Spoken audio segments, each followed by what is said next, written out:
Hello दोस्तों, स्वागत है आप सभी का आईएएस विद अरिहंत में। हमारी एक सीरीज चल रही है जनरल साइंस और टेक्नोलॉजी को लेकर के, लेकिन उस सीरीज को स्टार्ट करें उससे पहले हम बात करेंगे अरिहंत पब्लिकेशन की तरफ से प्रकाशित प्रीलिम्स पॉसिबल के नाम से इस पुस्तक की, जिसमें 1990 से लेकर के 2023 तक के आईएएस और अलग अलग राज्यों के विभिन्न पीसीएसओ में पूछे गए प्रश्नों का संकलन किया गया है।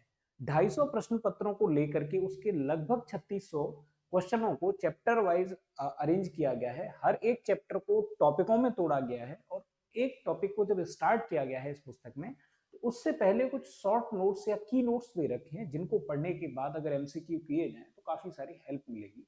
इसके अलावा हर एक एमसीक्यू को अलग अलग ब्रॉड लेवल पर या विस्तृत रूप से सॉल्व किया गया है। साथ ही पुस्तक को पूरी तरह से एरर फ्री बनाने की कोशिश की गई है। जहां भी और भी जरूरत पड़ी है डाटा की, तो डाटा और भी एड ऑन किया गया है नॉलेज प्लस के नाम से।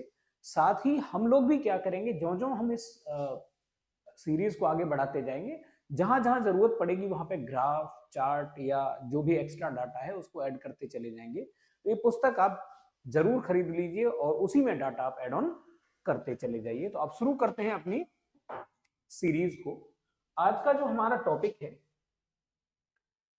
अध्याय 5 का धातुएं, खनिज, अयस्क एवं मिश्र धातु से रिलेटेड है। पहला टॉपिक इसमें है धातु के नाम से। धातु असल में क्या चीज होती है? धातुओं के कई सारे गुण होते हैं। गुणों को भौतिक गुण और रासायनिक गुणों में मतलब विभाजित किया जाता है। तो धातुएं मूल रूप से ऐसे पदार्थ हैं जो किसी रासायनिक अभिक्रिया के समय क्या करती हैं, इलेक्ट्रॉन का त्याग करते हैं। तो ऐसी चीजों को हम क्या कहते हैं, धातु कहते हैं। तो जो इलेक्ट्रॉन का त्याग करते हो, धनात्मक आयन का निर्माण करते हो, अर्थात ऐसे पदार्थ जिनकी बाहर की कक्षा में या तो एक या दो या फिर तीन इलेक्ट्रॉन हो बाहरी कक्षा में, मतलब जिनकी संयोजकता या वैलेंसी कितनी हो, या तो एक हो, दो हो या फिर तीन इलेक्ट्रॉन के बराबर हो। धातुओं के अगर गुणों की बात करें तो ये जो गुण दे रखे हैं ये भौतिक गुण है। भौतिक गुणों की बात करें तो हर एक धातु में एक धात्विक चमक होती है। जैसे सोना पीले रंग का चमकता है, प्लेटिनम है वो चांदी की तरह सफेद चमकता है, चांदी है एकदम सफेद चमकती है, इस तरह से। या फिर हम बात करें कॉपर की, तो वो हल्का सा क्या चमकता है, एक अलग ही लेक्चर के साथ चमकता है, एक हल्का हरा टाइप का आप कह सकते हैं। तो हर एक धातु एक स्पेशल चमक लिए हुए है। ऐसे बात करें तो हर एक धातु क्या होती है, कठोर होती है। लेकिन कुछ धातुओं को अगर हम छोड़ दें, सामान्यतः धातुएं क्या होती हैं, ठोस होती हैं। लेकिन अपवाद के रूप में आप पारे को याद कर सकते हैं। पारा क्या होता है, द्रव होता है, ये अपवाद है। धातुएं कठोर होती हैं, लेकिन अगर हम बात करें सोडियम की, तो सोडियम बहुत मुलायम होता है। इतना मुलायम हो सकता है कि इसे चाकू की सहायता से काट सकते हैं।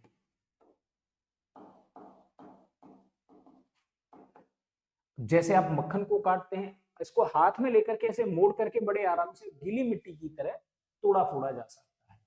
आघात वर्धनीयता की बात करें तो जब किसी धातु को हथौड़े से पीटा जाता है तो उसकी चद्दर बन जाती है। तो यह गुण आघात वर्धनीयता कहलाता है, आघात वर्धता कहलाता है। सोना सबसे अधिक या सबसे ज्यादा आघात वर्ध होता है। तन्यता की बात करें, अगर किसी धातु को पकड़ के खींचें तो इससे उसके तार अगर बन जाते हैं, तो धातुओं का ये गुण भी होता है कि उनको खींचे तो उनके तार बन जाते हैं। सोना क्या होता है, मैक्सिमम या अधिकतम तन्य होता है, टेंसाइल होता है। धातु ऊष्मा के और वैद्युत के चालक होते हैं। लेकिन अगर हम बात करें ऊष्मा और वैद्युत के चालकता के बारे में, तो बेस्ट चालक होता है चांदी, और उसके बाद होता है कॉपर, उसके बाद एल्युमिनियम होता है। लेकिन अगर रोस्ट की बात करें, अगर सबसे बुरे की बात करें, तो धातुओं में सबसे बुरा चालक होता है लेड, पीबी। इस तरह की कुछ फैक्चुअल इंफॉर्मेशन है जिसको आप यहीं के, जैसे आपने जो अगर बुक में ग्राफ बने हुए हैं वहीं की वहीं नोट कर लीजिए, या एक छोटा सा पेज फाड़ करके उसमें आप लिख करके इसको अरेंज कर सकते हैं। तो ये सब के सब कैसे हैं, भौतिक गुण है। आगे बढ़ते हैं, देखिए अब धातुओं की सक्रियता श्रेणी की बात करते हैं, ऑलरेडी ये टॉपिक अभी हमने पढ़ा। धातुओं के रासायनिक गुण क्या होते हैं कि भाई ये क्या करेंगे, ये फ्लोराइड के साथ क्रिया कर लेंगे, ये ऑक्सीजन के साथ क्रिया करके ऑक्साइड बनाते हैं, या हाइड्रोजन को ये निष्कासित करते हैं, जब ये अम्लों से क्रिया करते हैं तो वहां से हाइड्रोजन को विस्थापित कर देते हैं। इस तरह से इनके गुण होते हैं। इनमें से अधिकतर धातुओं के साथ ये होता है कि ये पानी, ऑक्सीजन इत्यादि के साथ क्रिया करके रस्टिंग टाइप का या ऑक्साइड टाइप एक मटेरियल का भी निर्माण करते हैं। कुछ धातु ऐसे होते हैं जो रासायनिक सामान्य अवस्थाओं में रासायनिक क्रियाओं को प्रदर्शित नहीं करते हैं, ऐसे धातुओं को नोबल धातु कहा जाता है। जैसे हम बात कर सकते हैं गोल्ड की, बात कर सकते हैं प्लेटिनम की, बात कर सकते हैं। कुछ धातुएं ऐसे हैं जो बहुत भारी होते हैं, मतलब घनत्व के हिसाब से काफी ज्यादा भारी होते हैं, जैसे टंगस्टन है, उच्च घनत्व की धातु है। सबसे ज्यादा भारी धातु ऑस्मियम को माना जाता है, पोलोनियम को सबसे ज्यादा आइसोटोप वाली धातु माना जाता है। तो इस तरीके से कुछ लक्षण धातुओं के होते हैं। अब सक्रियता श्रेणी की बात करें तो सक्रियता श्रेणी की मतलब है कि या तो धातुओं को बढ़ती हुई सक्रियता, सक्रियता मतलब बाकी पदार्थों के साथ, बाकी अन्य तत्वों के साथ ये कितनी जल्दी से क्रिया कर लेते हैं, ये जो इनकी क्रियाशीलता है उसे सक्रियता कहा जाता है। तो या तो बढ़ते क्रम में या घटते क्रम में अरेंज करना क्या कहलाता है, सक्रियता श्रेणी कहलाता है। अब आगे बढ़ते हैं, देखते हैं। देखिए, सबसे अधिक क्रियाशील की बात करें तो पोटेशियम सबसे ज्यादा क्रियाशील है। अब घटती हुई रूप में इसको अरेंज कर रहे हैं तो sodium, calcium, magnesium, aluminium, zinc, iron, lead, hydrogen, copper, mercury, silver और गोल्ड।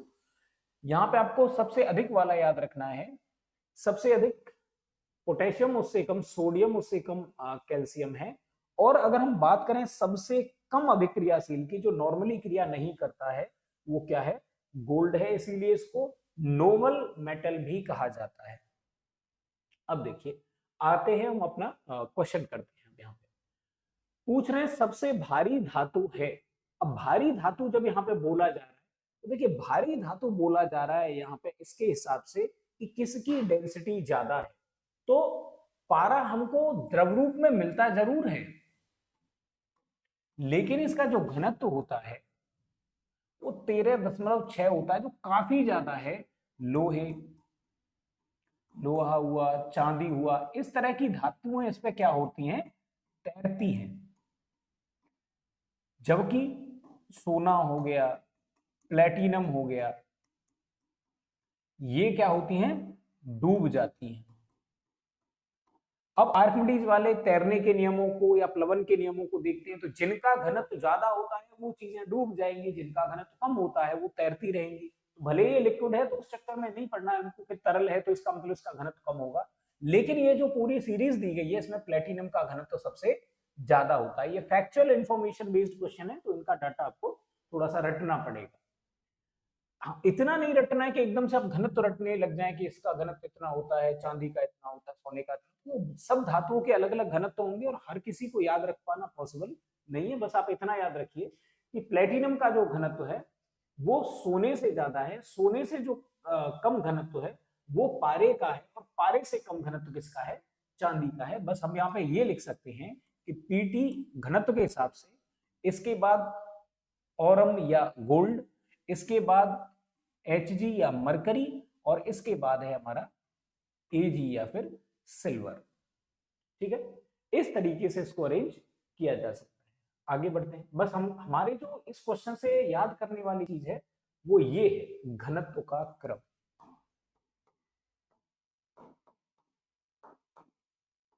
अब आगे बढ़ते हैं। अगले क्वेश्चन में कहा जा रहा है कि सबसे भारी प्राकृतिक तत्व है।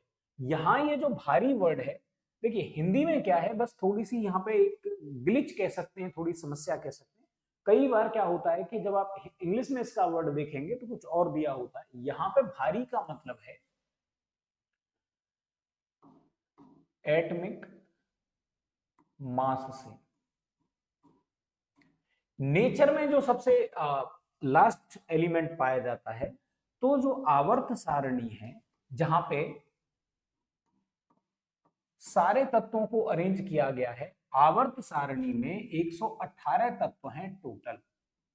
अब इनमें क्या है, 118 में 92 तक के जो तत्व हैं वो नेचर में पाए जाते हैं। और ये जो 92वां तत्व है ये क्या है? ये यूरेनियम है। 92 से आगे सभी कैसे हैं? कृत्रिम तत्व हैं। कृत्रिम है इसका मतलब आर्टिफिशियली ह्यूमन ने इनको लैब में बनाया है। ये सारे के सारे तत्व क्या कहलाते हैं? Transuranium, transuranium element या ट्रांस यूरेनियम तत्व कहलाते हैं। तो पूछ रहा है सबसे भारी प्राकृतिक तत्व कौन है? तो अंतिम तत्व प्राकृतिक रूप से कौन सा पाया जाता है? यूरेनियम। इसके बाद के जितने भी तत्व हैं सभी आर्टिफिशियली बनाए गए हैं। बात करेंगे परमाणु भार के हिसाब से रेंज करने के लिए बात करें तो आपको थोड़ा सा ये चीज तो ध्यान रखनी पड़ेगी। यूरेनियम आवर्त सारणी की एक अंतर्वर्ती श्रेणी एक्टिनाइड श्रेणी का तृतीय तत्व है। ठीक, आगे बढ़ते हैं। चुंबकत्व का अनुचुंबकीय सिद्धांत निम्न में से किसके द्वारा प्रदर्शित हो रहा है? देखिए, अगर हम पदार्थों को डिवाइड करें चुंबकीय गुणों के आधार पर, पदार्थ होते हैं प्रतिचुंबकीय,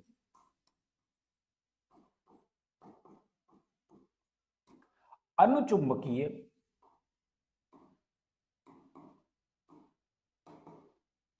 और लोह चुंबकीय।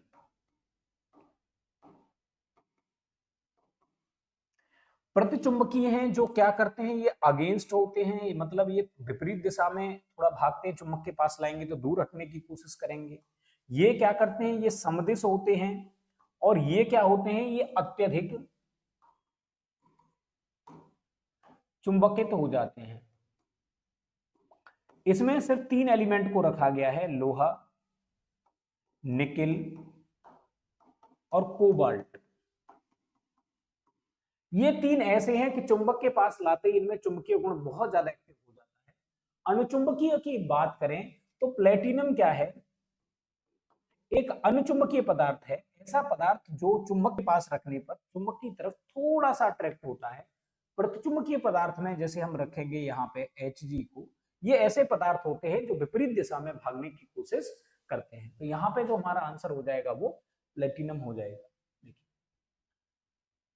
अनुचुंबकीय पदार्थ ऐसे पदार्थ होते हैं जो बाहरी चुंबकीय क्षेत्र में रखे जाने पर क्षीण चुंबकत्व प्राप्त कर लेते हैं। स्ट्रॉन्ग कौन करेंगे? लोह चुंबकीय। और क्षीण या वीक चुंबकत्व कौन प्राप्त करेंगे? जिनको हम अनुचुंबकीय कह रहे हैं। उनमें क्षीण चुंबकीय क्षेत्र से सशक्त चुंबकीय क्षेत्र की ओर जाने की प्रवृत्ति होती है, अर्थात ये चुंबक की ओर क्षीण बल द्वारा आकर्षित होते हैं। क्षीण मतलब कमजोर। Calcium, aluminium, lithium, chromium, platinum या प्लेटिनम आदि क्या होते हैं? अनुचुंबकीय पदार्थ के उदाहरण हैं। अब अगर हम बात करें,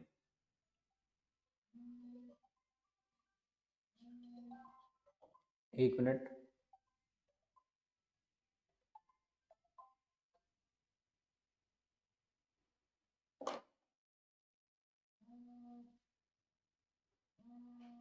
अब देखिए अगला क्वेश्चन हम देखते हैं। सबसे अधिक क्रियाशील धातु कौन सी है? अब ये जो पूरी की पूरी सीरीज दे रखी है, अभी हमने एक्टिव सीरीज देखी थी, तो एक्टिव सीरीज में पोटेशियम सबसे अधिक क्रियाशील था, सोडियम उससे कम क्रियाशील था, अरेंज था ना ऊपर से नीचे की तरफ। थोड़ा सा आपको याद रखना पड़ेगा, ये सभी धातुओं में सबसे अधिक क्रियाशील है। और जो ऑरम है या गोल्ड है वो सबसे कम क्रियाशील है। और अगर हम अरेंज करते जाएं, इससे कम था कैल्शियम, और इससे भी कम अगर बढ़ाते चले जाएं, इससे कम था Fe या लोहा आप कह सकते हैं इसको। ठीक है, अब यहां से पूछ रहा है सबसे ज्यादा क्रियाशील कौन सी है? तो पोटेशियम सबसे ज्यादा हो जाएगी और सोडियम उससे कम हो जाएगी।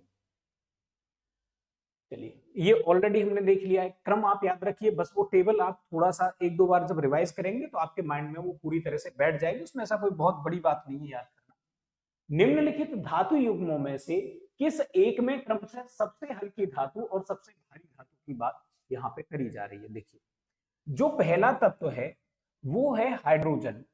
हाइड्रोजन क्या है? एक अधातु है और ये सबसे हल्का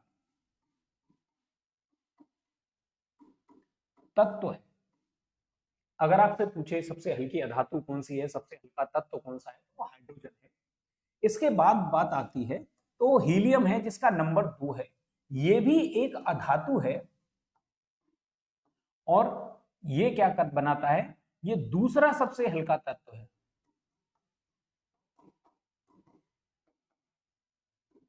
देखिए ये भी गैस है और ये भी गैस फॉर्म में है। अब बात आती है जो तीसरा तत्व है वो है नंबर 3 पर जो पड़ता है। जैसे जो हमारी पीरियडिक टेबल है तो उसमें तत्वों को क्रम से अरेंज किया गया है। इसमें 3 प्रोटॉन होते हैं इसलिए परमाणु क्रमांक इसका 3 होता है। ये धातु है, ठीक, और ये कैसी है, सॉलिड या ठोस आप इसको कह सकते हैं। तो वो यहां पे पूछ रहा है सबसे हल्का तत्व कौन सा है। हल्का तत्व हालांकि ये क्रम के हिसाब से भी नहीं पूछ रहा है, ये यहाँ पे बात हो रही है डेंसिटी के हिसाब से। तो सबसे हल्का तत्व क्रम के हिसाब से भी धातुओं के बारे में बात हो रही है, तो धातुओं के हिसाब से क्रम के हिसाब से भी और वैसे भी लिथियम सबसे हल्का माना जाता है। और अभी हमने बात करी थी थोड़ी देर पहले, ऑस्मियम सबसे भारी तत्व है डेंसिटी के हिसाब से सारे पदार्थों में। सबसे अधिक भारी तत्व कौन सा है, ऑस्मियम है। तो ये फैक्चुअल इंफॉर्मेशन है, इसको याद किया जा सकता है। सबसे हल्का लिथियम, सबसे भारी ऑस्मियम। ठीक है, आगे देखते हैं इस चीज को। लिथियम सबसे हल्की धातु, ऑस्मियम सबसे भारी धातु है। ठीक, अब यहां पे बात कर रहा है, कंपैरिजन करके दिखा रहा है कि भाई लिथियम का नंबर 3 पड़ता है लेकिन इसका घनत्व क्या है, 1 से भी कम है, आधा ही है। बात करता है ऑस्मियम की, तो ऑस्मियम का जो घनत्व है वो 22.61 है, 22.5 से भी ऊपर है। इस तरीके से रटना नहीं है, बस आप थोड़ा सा इनको थोड़ा सा याद कर सकते हैं। जैसे एल्युमिनियम है पारे में तैरेगा, ऑस्मियम पारे में डूब जाएगा, लिथियम पारे के ऊपर तैरेगा क्योंकि पारे का घनत्व 13.5 के लगभग है। रटना नहीं है, बस आप हल्का हल्का सा अपने दिमाग में इस चीज को थोड़ा सा बिठा लीजिए। आगे बढ़ते हैं। सोडियम धातु का संचयन केरोसिन में होता है। बिल्कुल, सोडियम बहुत ज्यादा रिएक्टिव होता है हवा के साथ। सोडियम बहुत ज्यादा रिएक्टिव है इसके साथ, ऑक्सीजन के साथ। तो जैसे ही ऑक्सीजन के टच में आता है, पानी के टच में आता है, पानी के साथ बहुत रिएक्टिव है, वैसे ही तुरंत ये क्या करता है, क्रिया करता है और इतनी ज्यादा मात्रा में ऊर्जा रिलीज करता है जिससे विस्फोट होने के भी चांस बन जाते हैं। तो वैसी स्थिति में इसको क्या किया जाता है, एक ऐसे माध्यम में रखा जाता है जो माध्यम इसके साथ कोई क्रिया नहीं करता और जिस माध्यम में ऑक्सीजन की कोई मात्रा नहीं होती, मुक्त ऑक्सीजन या मुक्त पानी की कोई मात्रा नहीं होती है। अब यहाँ पे जो कारण बता रहा है कि भाई केरोसिन में या मिट्टी के तेल में इसलिए रखा जाता है क्योंकि क्योंकि धातु सोडियम वायु प्रभावित होने से गल जाती है। गलने का मतलब है कोई चीज का पिघल जाना, गलती नहीं है, रिएक्ट कर जाती है, प्रतिक्रिया कर जाती है। अगर ये वर्ड दिया होता, प्रतिक्रिया दिया होता, तो ये बिल्कुल एक्सप्लेनेशन भी सही हो जाता, फिर ये हो जाता ए और आर दोनों सही है और आर ए का सही स्पष्टीकरण है। लेकिन ये तो गलने के लिए कह रहा है, जैसे बर्फ को अगर आप बाहर रख देते तो वो गल जाती है, पिघल जाती है। तो कह रहा है क्योंकि ये वायु के साथ प्रभावी होने से, एक्टिव होने से ये गल जाती है, पिघल जाती है। क्या वो पिघल जाती है? नहीं, वो रिएक्शन करती है। इसलिए ये स्टेटमेंट गलत हो जाएगा। अब हमको ए सही हो आर गलत हो, ये सी जगह पे देखने को मिलता है। ठीक है, देखिए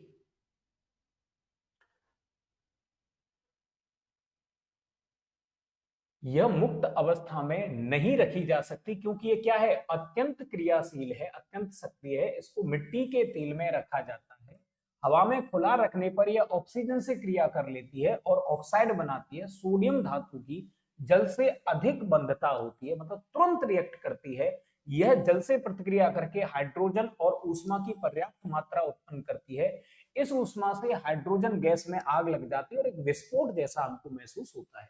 अब यहाँ पे नॉलेज प्लस के रूप में क्या दे रखा है, आर्द्र हवा में सोडियम की सतह मलिन पड़ जाती है क्योंकि वो रिएक्ट करती रहती है ऑक्सीजन के साथ और रिएक्ट करके सोडियम ऑक्साइड या N2O की एक सतह बना लेती है जो जलवाष्प से संयोग कर सोडियम हाइड्रोक्साइड का निर्माण करती है। और यह सोडियम हाइड्रोक्साइड वायु में उपस्थित कार्बन डाइऑक्साइड से संयोग कर सोडियम कार्बोनेट Na2CO3 बनाता है। यही कारण है कि सोडियम धातु को केरोसिन के अंदर डुबोकर रखा जाता है। सबसे मुलायम धातुओं में से एक धातु है लेकिन ये बहुत रिएक्टिव होती है। पोटेशियम के बाद सबसे ज्यादा रिएक्टिव धातु यही होती है। अब ये कह रहे हैं यहाँ पे निम्नलिखित में से कौन सी धातु ऑक्सीजन, जल या अम्लों से अभिक्रिया नहीं करती है। तो जिनको हम नोबल धातु या आदर्श धातु कह रहे हैं, नोबल मेटल, वही नहीं क्रिया करेंगी नोबल मेटल जो ना तो O2 से रिएक्ट करते हो, ना H2O से रिएक्ट करते हो, ना एसिड से रिएक्ट करते हो। ऐसी रिएक्शन वाली चीजों को क्या कहा जाता है, जो रिएक्शन नहीं करते, ऐसी नॉन रिएक्शन वाली चीजों को नोबल धातु कहा जाता है। इनमें प्लेटिनम, गोल्ड, इस तरह की चीजों को शामिल किया जाता है। भाई ये तो सबसे ज्यादा रिएक्टिव हो गया ना। रिएक्शन की जो सीरीज थी वो क्या थी, के सबसे ज्यादा रिएक्टिव, उससे कम Na, उससे कम Cu, उससे कम Fe, और बढ़ते बढ़ते सबसे कम कौन था, गोल्ड। तो सबसे कम ही पूछा है उसने, कौन रिएक्ट नहीं करेगा। तो जो सबसे कम रिएक्टिव होगा एक्टिव श्रेणी में, जो सबसे पीछे होगा, वही सबसे कम रिएक्शन करके दिखाएगा। आगे बढ़ते हैं। गोल्ड धातु ऑक्सीजन, जल या अम्लों के साथ अभिक्रिया नहीं करती है, क्योंकि यह आवर्त सारणी की सबसे कम क्रियाशील धातु है। गोल्ड धातु वायु, जल, क्षार सभी अम्लों से अप्रभावित रहती है। यह एक्वा रेजिया HCl और नाइट्रिक अम्ल के मिश्रण से ही क्रिया करती है। जब दोनों को 1:3 में मिला दिया जाता है तो इससे एक पदार्थ बनता है जिसको अम्लराज के नाम से जाना जाता है। तो ये सिर्फ और सिर्फ एक्वा रेजिया या अम्लराज में ही घुलता है, उसी से रिएक्ट करता है, बाकी किसी से कोई रिएक्शन नहीं करता है। इसलिए गोल्ड, जब भी आप देखेंगे गोल्ड माइनिंग, तो गोल्ड हमेशा, मतलब मैक्सिमम कंडीशन में आप बात करेंगे, मैक्सिमम कंडीशन में ये आपको मुक्त अवस्था में ही मिलेगा। ये ज्यादा रिएक्शन किसी के साथ करता है नहीं। आगे बढ़ते हैं। निम्नलिखित द्रवों में कौन सा ऊष्मा का बहुत अच्छा चालक है। देखिए, ईथर और बेंजीन की बात करें तो ये क्या है, ये ऑर्गेनिक कंपाउंड हैं, कार्बनिक पदार्थ हैं। तो ये क्या होंगे, ऊष्मा के न तो बहुत अच्छे चालक होते हैं, न ऊष्मा के ऐसे बिल्कुल एकदम से कुचालक ही होते। कुचालक की तरफ ज्यादा रखा जा सकता है। पानी अच्छा चालक हो सकता है, लेकिन पानी के बारे में ये नहीं बताया गया है कि ये डिस्टिल्ड वाटर है या वैसा वाटर है जिसमें मिनरल मिले हुए हैं। अगर डिस्टिल्ड है तो ये कोई ऊष्मा किसी का चालक नहीं होगा, न विद्युत का चालक होगा। लेकिन पारे की बात करें, अब मान लीजिए आपको एग्जैक्टली इसका आंसर नहीं पता था, लेकिन आप जानते हैं कि डॉक्टरी जो थर्मामीटर होता है या जो भी थर्मामीटर है, उसमें एक चीज का यूज किया जाता है, वो है पारा। उसी के हिसाब से तो डॉक्टर क्या करता है, उसको थोड़ी देर दबाने के लिए बोल देता है, फिर उसके बाद देखता है एक लाइन से ऊपर चढ़ती चली जाती है, और जहां तक लाइन पहुंच जाती है मतलब इतना बुखार है या नहीं है। ये चेक करने के लिए पारे का इस्तेमाल किया जाता है। क्यों? क्योंकि पारा बहुत ज्यादा एक्सपेंड करता है, जो जो वो ऊष्मा के टच में आता है वो फैलता चला जाता है और तुरंत रिएक्ट करता है, वो बहुत ज्यादा टाइम नहीं लेता है रिएक्ट करने के लिए। इसलिए यहाँ पे सबसे बेहतर जो ऊष्मा का चालक है वो पारा होगा। देखिए, पारा या मरकरी ऊष्मा का बहुत अच्छा चालक है, क्योंकि पारा द्रव अवस्था में धातु होता है। एकमात्र धातु जो द्रव अवस्था में पाई जाती है वो पारा होता है। पारा एक ऐसी धातु है जो साधारण ताप पर द्रव अवस्था में विद्यमान रहती है। सभी धातुएं यूं तो ऊष्मा की अच्छी चालक है, लेकिन पारा बहुत जल्दी रिएक्टिव भी है ये ऊष्मा के साथ। आगे बात करेंगे। पारे का साधारणतया तापमापी यंत्रों में उपयोग किया जाता है, क्योंकि इसके विशेषता है, अभी हमने तुरंत बात करी थी कि ये तुरंत एक्टिव हो जाता है ऊष्मा मिलते ही। देखिए, विशिष्ट ऊष्मा अगर उच्च हो जाएगी तो उससे क्या होगा, फिर तो ये बहुत देर से गर्म होगा, बहुत देर से ठंडा होगा, पानी जैसी अवस्था हो जाएगी इसकी। तो वैसा गुण तो इसमें होता नहीं है। उच्च घनत्व, हाँ उच्च घनत्व होता है, ये ठीक बात है, लेकिन ऊष्मा के साथ उसका कोई मतलब नहीं है। उच्च द्रवता नहीं, पारे की कोई बहुत ऐसी उच्च द्रवता नहीं होती है कि एकदम से बहुत पतला वाला टाइप की चीज हो, खूब गाढ़ा भी है ये। लेकिन इसमें एक खास बात है, वो है उच्च संचालन शक्ति। जैसे ही पारे को आप ऊष्मा देंगे, वो तुरंत क्या करेगा, ऊष्मा को एक तरफ से दूसरी तरफ, या ये कहिए कि पूरे अपना जितना भी पारे की मात्रा होगी उसमें वितरित कर देगा, और पूरा पारा ही क्या होगा, एक्सपेंड करने या फैलने लग जाएगा। ठीक है, आगे बात करेंगे। इसका तापमापी यंत्रों में प्रयोग किया जाता है, क्योंकि उच्च संचालन शक्ति इसकी विशेषता है। अतः जब इसे तापमापी यंत्रों में प्रयोग किया जाता है, तब यह तापमान में होने वाले अल्प से अल्प परिवर्तनों को भी दर्ज कर लेता है। साथ ही इसका क्वथनांक भी लगभग कितना होता है, काफी ज्यादा है, 356.6 डिग्री सेंटीग्रेड होता है, जिसके कारण ये उच्च तापमानों को मापने हेतु सर्वथा उपयुक्त है। पारा तापमापी, पारा जो है वो -40 डिग्री सेंटीग्रेड पर जाके जमता है, जम जाता है मतलब सॉलिड में कन्वर्ट हो जाता है। ठीक है, अब बात करते हैं आगे। उत्कृष्ट धातुओं या नोबल धातुओं के बारे में हमसे पूछ रहे हैं कि भाई विचार करना है, तो कह रहे हैं उत्कृष्ट धातु प्रकृति में शुद्ध रूप में प्राप्त होती है। नोबल धातुएं वो होती है जो नॉर्मली किसी से रिएक्शन नहीं करती हैं, इसलिए ये क्या होती हैं, शुद्ध रूप में प्राप्त हो जाती हैं। दूसरा ये कह रहे हैं कि यूरेनियम और सीसा या लेड ये उत्कृष्ट धातुओं के उदाहरण है। नहीं, ये नहीं है। गोल्ड, प्लेटिनम वगैरह वो सब उदाहरण है, ये उदाहरण नहीं है, उत्कृष्ट धातु के उदाहरण नहीं है। देखिए ये भी फैक्चुअल इंफॉर्मेशन बेस्ड क्वेश्चन है, भले ये स्टेटमेंट के रूप में आया है, तो केवल और केवल एक कथन सही होगा। पीतल धातु नहीं है, पीतल क्या है, एक मिश्र धातु है। ठीक, केवल एक स्टेटमेंट सही होगा।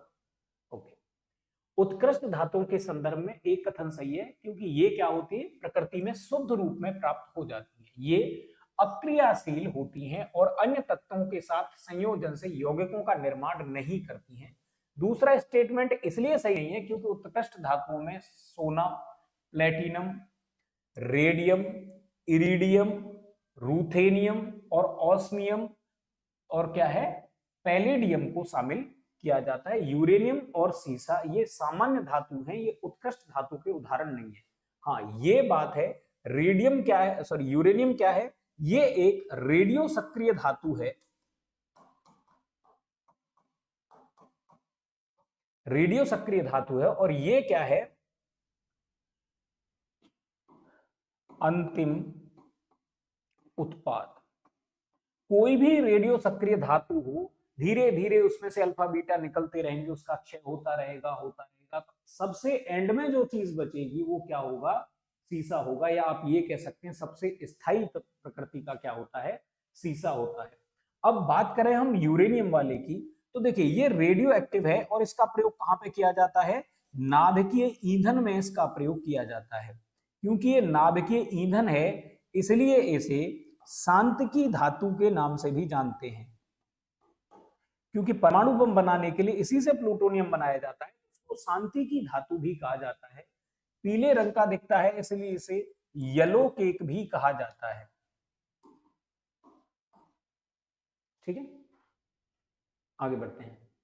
निम्नलिखित धातुओं में से कौन स्वतंत्र अवस्था में पाई जाती है, तो जो सबसे ज्यादा एक्टिव होगी वो क्या होगी, वो स्वतंत्र में नहीं मिलेगी। जैसे जिंक है वो तो अम्ल से भी क्रिया कर लेती है, क्षार से भी क्रिया कर लेती है।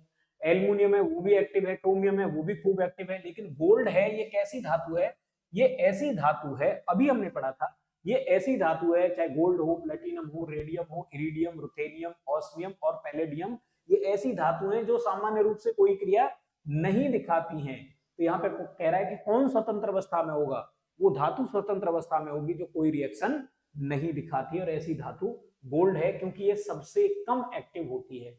सबसे अधिक एक्टिव कौन है, लिथियम है, उससे कम potassium, barium, strontium, sodium, calcium, magnesium, aluminium, manganese, zinc, chromium, iron, cadmium, cobalt, nickel, tin, lead, copper, mercury, silver, platinum और एंड में है गोल्ड।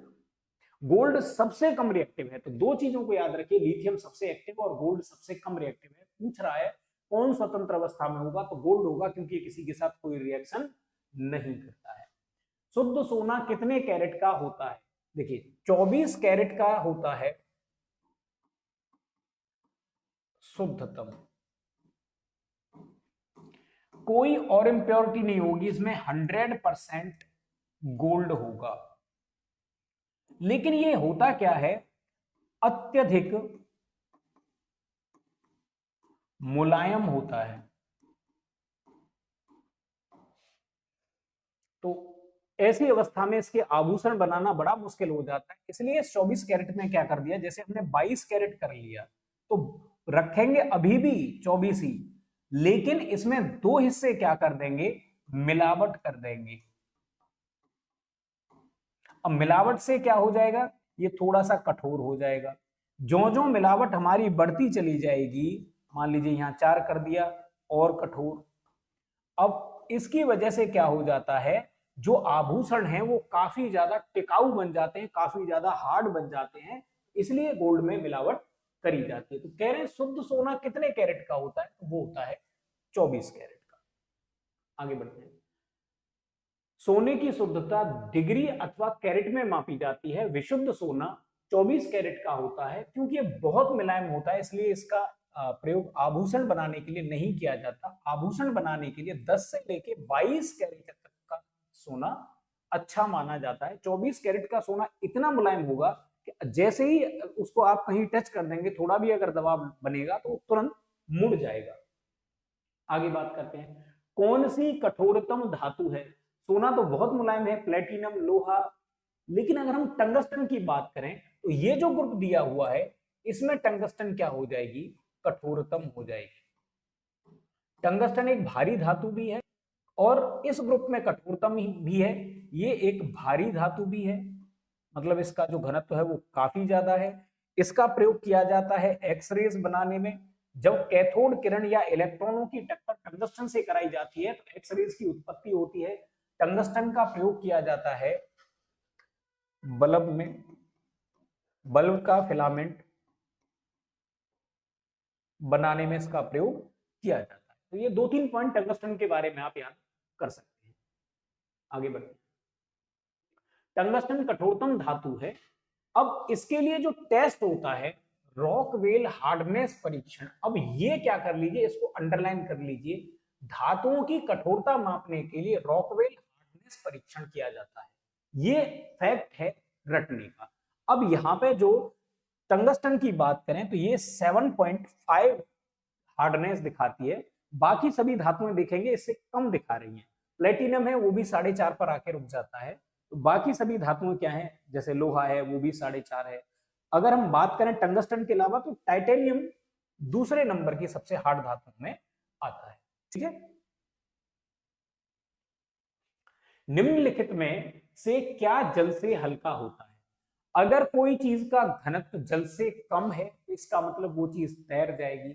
अगर किसी चीज का घनत्व जल से ज्यादा है तो वो क्या हो जाएगी, डूब जाएगी। तो ये कह रहा है कौन तैरता है। देखिए एल्युमिनियम की बात कर लीजिए, मैग्नीशियम की बात कर लीजिए, मैग्नीज की बात कर लीजिए, ये डूब जाते हैं। लेकिन सोडियम क्या करता है, पानी के ऊपर ये तैरता है।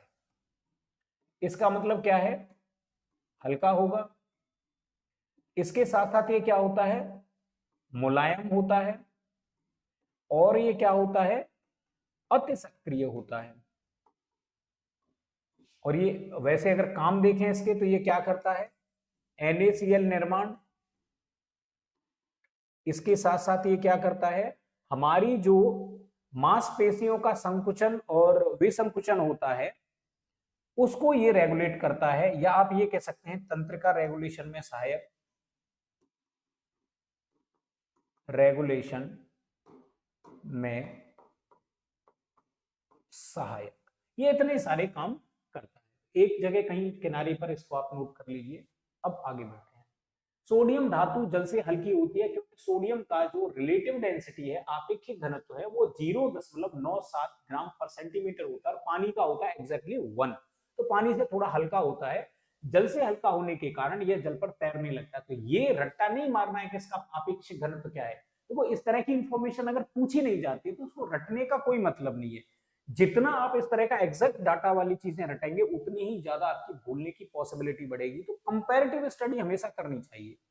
जैसे हमने पारे के रेस्पेक्ट में चीजों को याद किया, पारे के रेस्पेक्ट में याद किया तो लोहा उस पर तैरता रहता है, चांदी उस पर तैरती रहती है, लेकिन सोना उसमें डूब जाता है, ऑस्मियम उसमें डूब जाता है। तो वो पानी से पारे से भारी चीजें होंगी।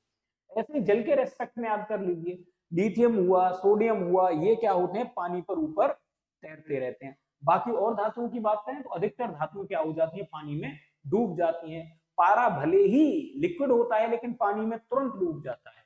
ठीक है, आगे बढ़ते हैं। नीचे दिए गए पदार्थों का उनके घनत्व के अवरोही क्रमानुसार सही अनुक्रम कौन सा है। घनत्व की बात हो रही है तो अभी हमने बात करी थी कि सोना क्या होता है, पारे में डूब जाता है। सोना पारे में डूब जाता है तो इसका मतलब उसका घनत्व क्या होगा, पारे से ज्यादा होगा। और इस्पात या लोहा क्या होता है, वो पारे पर तैरता रहता है, इसका मतलब उसका घनत्व पारे से कम होगा। तो ये सीरीज यहाँ पे सेट हो जाएगी, तीनों के बीच में रिलेशन पूछा है। तो इस तरीके से याद रखिए आप इन चीजों को, रटने की बहुत ज्यादा जरूरत नहीं पड़ेगी। इनका जो एग्जैक्ट डाटा है कि इनका जो घनत्व है वो क्या है, या किलोग्राम प्रति मीटर में कितना है, या ग्राम प्रति सेंटीमीटर क्यूब में कितना है, वो रटने की बहुत ज्यादा जरूरत नहीं है। सीधे सीधे क्रम याद कर लीजिए, या ऐसे याद कर लीजिए कौन चीज पानी में डूब जाती है, कौन सी ऐसी कोई धातु है। अपवाद के रूप में जो धातुएं होती हैं उन पे हमको ज्यादा फोकस करना चाहिए, या तो बहुत ही ज्यादा कोई विशिष्टता वो धातु दिखा रही हो, जैसे गोल्ड है कोई रिएक्शन नहीं दिखाता है, गोल्ड है वो सबसे ज्यादा आघात वर्धनीय होता है, गोल्ड है वो क्या दिखाता है, बहुत मुलायम होता है, आभूषणों में प्रयोग होता है, तो हमने अभी उसका कैरेट के रूप में हमने देखा उसका इस्तेमाल। या फिर हम बात करें कि गोल्ड एक चीज और दिखाता है कि अगर उसको तानेंगे तो वो सबसे लंबा तार, सबसे पतला तार गोल्ड का ही बना जा सकता है। तो ये सारी चीजें गोल्ड दिखाता है। इसलिए जो अब हम जब कठोरता की बात करते हैं, या मान लीजिए हम सॉलिडनेस की बात करते हैं, ठोस पने की बात करते हैं, तो सारी धातुएं ठोस हैं। उनमें से क्या है, उनमें से जो पारा है वो द्रव है। हमको पारे के ऊपर फोकस करना चाहिए, पारे की और भी प्रॉपर्टियों को जानना चाहिए। जैसे पारे की रासायनिक जो प्रॉपर्टी है वो ये है कि पारा रासायनिक रूप से क्रिया करके किन्हीं धातु अन्य धातुओं के साथ जब मिश्र धातु बनाता है तो उसको अमलगम कहा जाता है। नॉर्मली अधिकतर धातुओं के साथ क्रिया कर लेता है, कुछ ही धातु हैं जिनके साथ ये क्रिया नहीं दिखाता है, अमलगम नहीं बनाता है। इस तरीके से हमको याद करना चाहिए। अब यहाँ पे सूची 1 को सूची सेकंड सूची के साथ रिलेट करने के लिए, उनके बीच में एक मैच करने के लिए पूछ रहे हैं। तो कह रहे हैं यहाँ पे कि भाई जो लोहा है उसका प्रयोग कहां पे होता है। देखिए, जब हम बात करेंगे क्लोरोफिल की, तो क्लोरोफिल में एक धातु होती है मैग्नीशियम, इसको कहा जाता है। अगर मैग्नीशियम को प्रतिस्थापित करके इसमें Fe अगर जोड़ दिया जाए तो इसी को फिर क्या कह दिया जाता है, हीमो। हीम वर्ड जहां भी आएगा उसका मतलब लोहा होगा, और उसका जो इफेक्ट होगा लोहे का वो हमेशा लाल रंग का होगा। तो हीमोग्लोबिन, ग्लोबिन उस प्रोटीन का नाम है जिसके साथ क्या किया गया है, अगर ग्लोबिन प्रोटीन के साथ Mg है तो इसी चीज को क्लोरोफिल कहने लगेंगे, ग्लोबिन प्रोटीन के साथ अगर Fe है तो इसी चीज को हीमोग्लोबिन कहने लगेंगे। इसलिए कहा जाता है कि अगर खून की कमी हो गई है तो हमको लोहे वाली, जिनमें आयरन ज्यादा मात्रा में पाया जाता हो, उनका प्रयोग ज्यादा करना चाहिए, फॉलिक एसिड का प्रयोग करना चाहिए, या फिर हमको क्या करना चाहिए, हरी सब्जियों का प्रयोग ज्यादा से ज्यादा करना चाहिए ताकि हीमोग्लोबिन की जो मात्रा है वो बॉडी में बढ़ सके।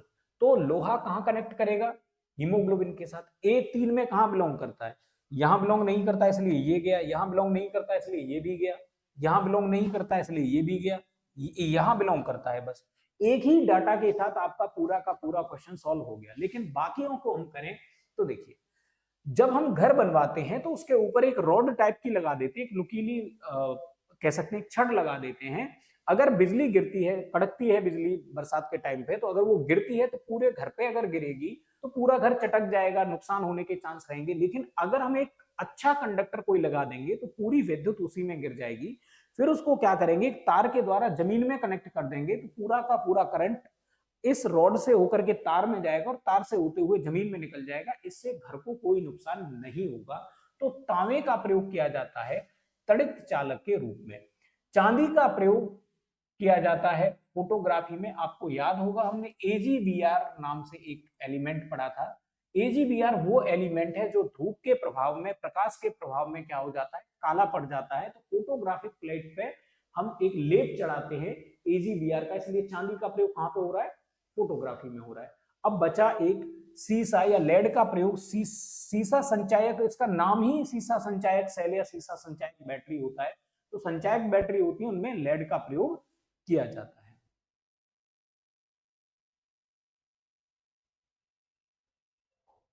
ओके, सीसे तथा लेड पर ऑक्साइड की, परऑक्साइड है ये, लेड पर ऑक्साइड की प्लेट लगी होती है।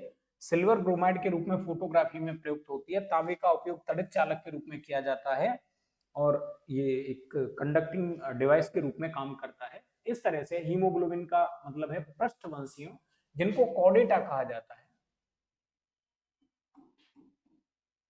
कॉर्डेटा वो हैं जिनमें मेरुरज्जु पाई जाती है, या आप कह लीजिए हड्डियां पाई जाती है, या ये कह दीजिए कि जिनमें रीढ़ की हड्डियां पाई जाती हैं, और जिनमें लाल रक्त पाया जाता है। मछली हो गई, उभयचर हो गए, सरीसृप हो गए, पक्षी हो गए, या ये कहिए मैमल्स हो गए, मनुष्य वगैरह की बात करें तो। और बाकी कुछ अपृष्ठवंशियों, कुछ नॉन कॉर्डेटा में भी ये पाया जा सकता है। तो और ये क्या करता है, जब ऑक्सीजन जाती है तो ऑक्सीजन के साथ क्रिया करके ऑक्सो हीमोग्लोबिन का निर्माण करता है, जो ऑक्सीजन को फेफड़ों से ले जाकर के हमारी कोशिकाओं तक पहुंचा देता है। फिर कोशिकाओं के साथ जैसे ही पहुंचता है, उनके पास जैसे ही हीमोग्लोबिन पहुंचता है, तुरंत वहां पे ऑक्सीजन को रिलीज कर देता है, जिसको कोशिका ग्रहण कर लेती है। और कोशिका में माइटोकॉन्ड्रिया में पाचन होता है, तो पाचन के उपरांत निकली हुई कार्बन डाइऑक्साइड को ये कार्बोक्सी या कार्बो हीमोग्लोबिन नाम का एक पदार्थ बना करके फिर वहां से परिवहन करके फेफड़ों तक ले आता है। जैसे ही फेफड़ों में आता है, तुरंत कार्बन डाइऑक्साइड को रिलीज कर देता है और वहां से ऑक्सीजन को फिर ढो करके ले जाता है। तो इसका ये काम होता है। ऑक्सीजन की सप्लाई जितनी बेटर रहेगी, हमारा शरीर उतना ही ज्यादा स्वस्थ रहेगा। ठीक। निम्नलिखित में से कौन सी धातु शीतल जल से अभिक्रिया कर हाइड्रोजन उत्पन्न कर देती है? कौन सी धातु? अभी हमने देखा था सोडियम बहुत ज्यादा अत्यधिक रिएक्टिव धातु है, जो क्रिया करके क्या कर डालती है, जो क्रिया करके ऑक्सीजन को मुक्त कर देती है। अभी इसके बारे में पढ़ा था एक्टिव श्रेणी में। अगर अगर हम के की बात करें, सबसे ज्यादा एक्टिव, और उसके बाद Na, उसके बाद Ca, और एंड में सबसे था जिसका नाम था और सॉरी ओरम या गोल्ड। इस तरह से सीरीज को अरेंज किया गया था। तो वही सीरीज से बार बार रिपीट करके क्वेश्चन पूछे जा रहे हैं।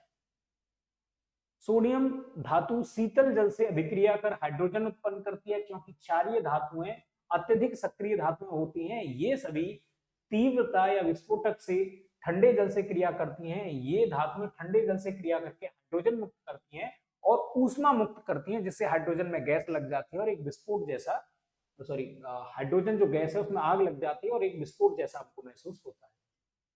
अब यहाँ पे पूछा जा रहा है कि सूची 1 को सूची 2 के साथ सम्मिलित कीजिए, और इसके लिए यहाँ पे पूछा गया है जैसे मोनो पोटेशियम टार्टरेट। टार्टरी का नाम सुना होगा, खट्टा पदार्थ होता है। एक स्पेशल टाइप का इससे कह सकते हैं एक टेस्ट आता है, चाउमीन वगैरह में और इन सारी चीजों में इसको डाला जाता है। तो इससे क्या हो जाता है, बड़ा टेस्ट उसमें अच्छा आ जाता है। तो बेकरी या जो बिस्किट वगैरह बनाते हैं वहां पे भी इसको डाला जाता है, तो स्पेशल टेस्ट आता है। पोटेशियम सल्फेट होता है, इसका प्रयोग किया जाता है उर्वरक के रूप में। पोटेशियम नाइट्रेट होता है, वो बारूद होता है। और ब्रोमाइड की बात करें तो ब्रोमाइड का प्रयोग फोटोग्राफी में होता है, चाहे वो सिल्वर ब्रोमाइड हो या पोटेशियम ब्रोमाइड हो, तो फोटो खींचने के लिए इसका प्रयोग किया जाता है। अब ये जौन सा भी मैच हो जाएगा उसी में कर देंगे। जैसे ए मिलना चाहिए 2 से, ए मिलना चाहिए 2 से, तो इसका मतलब ये गया। ए मिलना चाहिए 2 से, तो ये भी गया। बी मिलना चाहिए किससे, 4 से, तो बी 4 से मिलना चाहिए, इसमें मिल गया, उसमें भी मिल गया। सी मिलना चाहिए पोटेशियम सल्फेट 1 से, सी 1 से मिलना चाहिए, ये हो गया। अगर आपको सी वाला ऑप्शन कि पोटेशियम सल्फेट एक उर्वरक होता है, केवल ये इंफॉर्मेशन दी है, तब भी इस क्वेश्चन को किया जा सकता था सिर्फ एक इंफॉर्मेशन के आधार पर, क्योंकि सी जो है वो एक के साथ, सॉरी 2 के साथ मिल रहा है। कोई नहीं, तो कम से कम 2 इंफॉर्मेशन 4 में से आपको पता है, तब भी आपका ये क्वेश्चन बड़े आराम से सॉल्व हो जाएगा। आगे बात करें, पोटेशियम ब्रोमाइड का उपयोग फोटोग्राफी में किया जाता है। पोटेशियम नाइट्रेट एक विस्फोटक पदार्थ है या बारूद बनाने में उपयोगी पदार्थ है। पोटेशियम सल्फेट का प्रयोग मृदा को उपजाऊ बनाने के लिए उर्वरक के रूप में किया जाता है।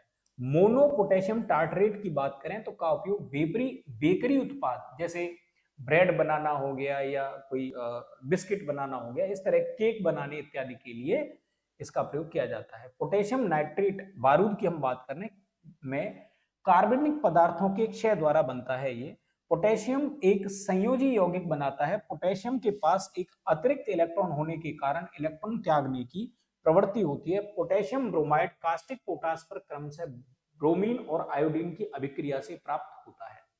ठीक है। चूहे मारने का विष किस पदार्थ से बना होता है? देखिए, साइनाइड जो होता है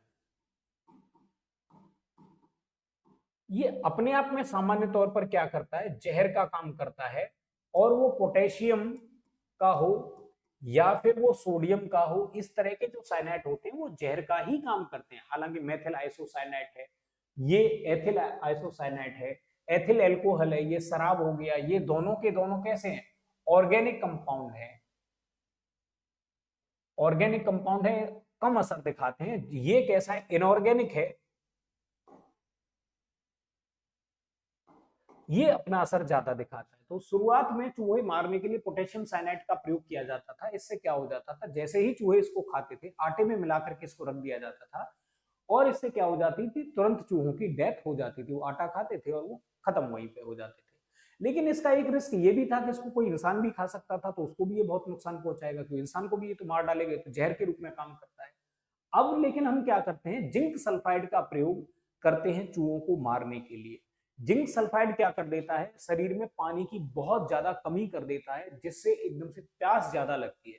अब सामान्य तौर पर घरों के अंदर पानी तो स्टोर करके रखा नहीं होता हमने, तो चूहे क्या करते हैं, पानी पीने के लिए घर से बाहर भागते हैं। आपने देखा होगा रेड किल वगैरह के एडवर्टाइजमेंट आते हैं, तो उसमें ये बार बार कहा जाता है कि चूहों को मारे घर से बाहर, चूहों को मारे घर से बाहर। उसकी वजह ये होती है कि घर में जो पानी की फिटिंग होती है वो बाकायदा पाइपों से होती है, उसमें खुला पानी नहीं मिलता है पीने के लिए।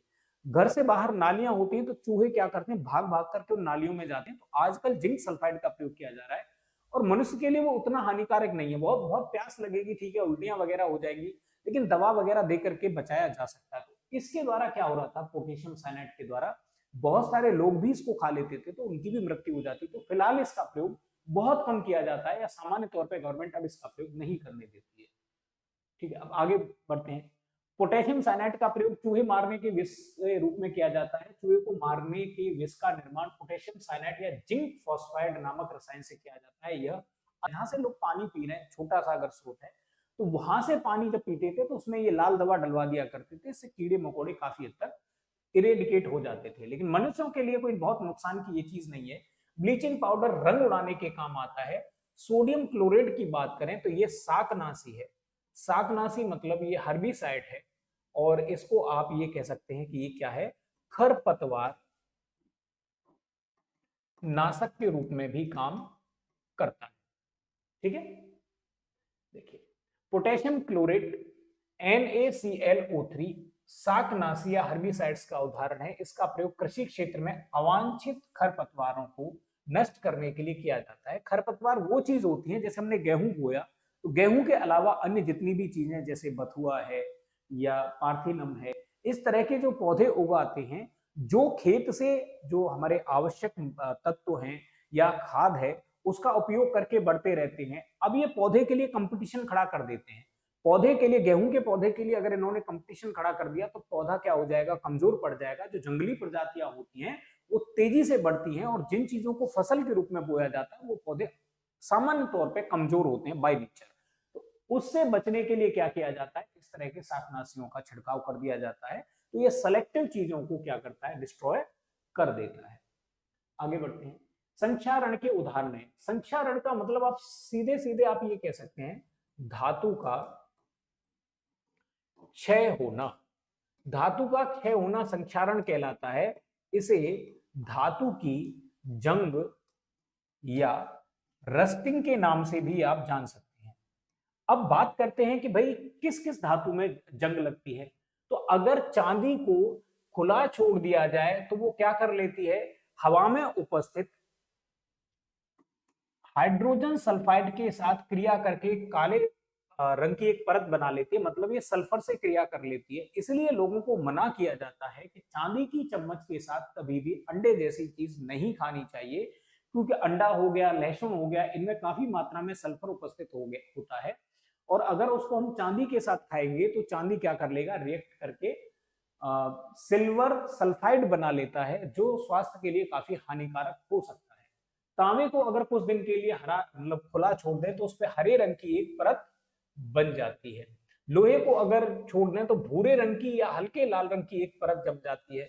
लोहे का जहां भी आपको प्रभाव दिखेगा वो हमेशा लाल रंग का दिखेगा। मंगल का रंग लाल होता है, वो लोहे के ऑक्साइड की वजह से होता है। लाल मिट्टी में पाया जाता है, वो भी क्या पाया जाता है, लोहे का ऑक्साइड ही पाया जाता है। तो इस तरह से इन तीनों की ही या तीनों ही धातुओं में, चाहे चांदी की बात हो, तांबे की बात हो, लोहे की बात हो, रस्टिंग होती है। और रस्टिंग के द्वारा इनके अलग अलग कलर की परत बन जाती हैं। ये क्या कहलाती हैं? धातुओं का क्षय या संक्षारण कहलाती हैं। लोहे पर जंग लगना अर्थात लोहे पर भूरे रंग की परत का बनना, तांबे पर हरे रंग की परत का बनना, सिल्वर पर काले रंग की परत का बनना, तीनों संक्षारण के उदाहरण है। वायु अथवा रासायनिक पदार्थों द्वारा धातुओं का धीरे धीरे क्षय होना संक्षारण कहलाता है। फोटोग्राफी प्लेट को विकसित करने के लिए देखिए हाइपो नाम का एक पदार्थ है। अब ये भी फैक्चुअल इंफॉर्मेशन ही है। हाइपो नाम का एक पदार्थ है जिसको कहा जाता है, ये हो गया उसका नॉर्मल प्रचलित नाम। अगर टेक्निकल नाम की बात करें या केमिकल नाम की बात करें तो सोडियम थायो सल्फेट, इसको हाइपो कहा जाता है। तो जब AgBr की रिएक्शन हो जाती है तो AgBr जहां जहां पे प्रकाश पड़ा होगा वहां पे क्या हो जाएगा? डार्क हो जाएगा। इस चीज को स्थायी करने के लिए, स्थायित्व प्रदान करने के लिए जिस चीज का प्रयोग किया जाता है उसको हम हाइपो या सोडियम थायोसल्फेट कहते हैं। ये करता क्या है? ये उपचायक की भांति काम करता है। उपचायक मतलब ये ऑक्सीजन को जोड़ के उस चीज को परमानेंट कर देता है। उपचायक या ऑक्सीकारक भी लिखा मिल सकता है आपको। इंग्लिश में इसके लिए ऑक्सीडाइजर वर्ड ही लिखा मिलेगा। यहाँ पे उपचायक या ऑक्सीकारक दोनों वर्ड लिखे मिल सकते हैं, कोई दिक्कत नहीं है इसमें। ये क्या है? सोडियम थायोसल्फेट का प्रयोग उपचायक की भांति होता है क्योंकि सोडियम थायोसल्फेट का ही प्रयोग होता है। मुक्त ब्रोमीन निकलती है, प्रकाश प्रभावित क्षेत्र शीघ्रता से ऑक्सीकृत हो जाता है, विकसित करने वाले घोल में तब तक रखा जाता है जब तक इस समस्त ब्रोमाइड घुल नहीं जाता है। बाकी और कोई नहीं है, वो हमारा एक ही बार में हमको आंसर मिल गया क्योंकि हमने पिछली ही क्लास में इसके सारे गुणों को पढ़ा था, सोडियम थायोसल्फेट और फोटोग्राफिक प्लेट के बारे में। प्रीवियस इंफॉर्मेशन का हम यहाँ पे यूज करेंगे। फोटोग्राफी प्लेट को विकसित करने में सोडियम थायोसल्फेट या हाइपो का प्रयोग उपचायक या ऑक्सीकारक की भांति किया जाता है। सोडियम थायोसल्फेट एक रंगहीन क्रिस्टलीय तत्व है। इसका प्रयोग फोटोग्राफी में तथा एक एंटीक्लोर उन पदार्थों को कहा जाता है जो क्लोरीन के असर को क्या कर देते हैं? निष्प्रभावी या खत्म कर देते हैं। तो क्लोरीन के प्रभाव को खत्म करने के लिए, क्योंकि क्लोरीन ऐसा तत्व है जो रंगों के साथ क्रिया करके उनको क्या कर देता है? विरंजित कर देता है या उनके प्रभाव को समाप्त कर देता है। वह धातु जो अम्ल एवं क्षार के साथ क्रिया करके हाइड्रोजन निकालती है। अभी हमने थोड़ी देर पहले इस धातु के बारे में पढ़ा था कि ये क्या करती है, ये अम्ल के साथ भी क्रिया करेगी और क्षार के साथ भी क्रिया करेगी और निकालेगी कौन सी गैस? Hydrogen gas. बाकी सोडियम की बात करिए, पोटेशियम की बात करिए, कैल्शियम की बात करिए, ये तीनों धातुएं क्या करती हैं? ये अम्ल के साथ क्रिया करती हैं और निकालती हैं हाइड्रोजन गैस। ये क्षार के साथ क्रिया नहीं करती है क्योंकि क्षार तो ये स्वयं बनाती है अपने आप में रिएक्शन करके। ये जैसे क्षार का एग्जांपल हम अगर हम इसका लेना चाहें तो NaOH, इसने क्षार बनाया। इसकी बात करें तो इसने KOH क्षार बनाया। अगर हम कैल्शियम की बात करें तो CaOH का होल ट्वाइस इसने क्षार बनाया। तो ये तो ऑलरेडी क्षार का निर्माण करते हैं, इसलिए ये अम्ल के साथ क्रिया करके हाइड्रोजन गैस का निर्माण करते हैं।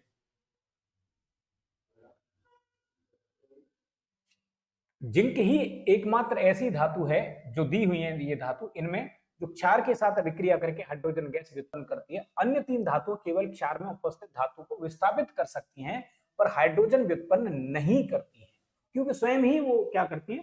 क्षार का निर्माण करती है। अब फिर से मैच करने के लिए आ रहा है तो भाई चांदी के बारे में जब भी बात होगी, ये ऊष्मा और वैद्युत का सबसे बेहतरीन सुचालक के रूप में काम करता है। सोडियम की बात करें तो इतना मुलायम होता है कि आप इसको गीली मिट्टी की तरह तोड़ फोड़ सकते हैं, इसको मसल सकते हैं, तो सोडियम क्या हो जाएगा? चाकू से आसानी से कट जाएगा। पारे की बात करें तो ये द्रव अवस्था में होता है और लेड की बात करें तो ये लगभग कुचालक के रूप में काम करता है। ए मिलेगा 4 से, ए मिलेगा 4 से इसलिए ये गया, ए मिलेगा 4 से इसलिए ये गया, बी मिलेगा 2 से, बी मिलेगा 2 से, बी मिलेगा 1 से इसलिए ये गया। हमारा ऑप्शन हो जाएगा सी। सिर्फ 2 इंफॉर्मेशन के आधार पर भी इस क्वेश्चन को किया जा सकता था। ऑलरेडी इसके बारे में हम बात कर चुके हैं कि इनका क्या फॉर्मूला है क्या नहीं है, ठीक है। अब इसके साथ जो हमारी ये सीरीज है, आज का जो टॉपिक है वो कंप्लीट होता है। लेकिन बात करेंगे हम फिर से आपसे अगर आप जनरल साइंस के लिए तैयारी कर रहे हैं तो आप ये बुक खरीद ही लेंगे, लगातार लेक्चर चलेंगे एंड तक, लगभग 10 जून तक ये खत्म हो जाएगा, 16 जून को यूपीएससी का पेपर है। लेकिन अगर आप इसी साल पेपर दे रहे हैं तो अर्थव्यवस्था, राजव्यवस्था, भूगोल और इतिहास से संबंधित टॉपिकों को भी आप यहीं से कवर कर सकते हैं, इसी चैनल से। तो इसको सब्सक्राइब कर लीजिए। इसके साथ ही इन अन्य बुकों को भी, सामान्य विज्ञान के अलावा भी, आप खरीद करके इनके एमसीक्यू को लगा लीजिए, ताकि आपकी जो तैयारी है उसको धार मिल सके और आपका जो कॉन्फिडेंस लेवल है वो बहुत हद तक बढ़ जाए। क्योंकि केवल और केवल नॉलेज का खेल नहीं होता है जब आप पेपर में बैठे होते हैं, काफी हद तक कॉन्फिडेंस का भी खेल होता है। आप जितने ज्यादा एमसीक्यू की प्रैक्टिस करके जाएंगे, उतना ही ज्यादा आपको बेटरमेंट वहां पे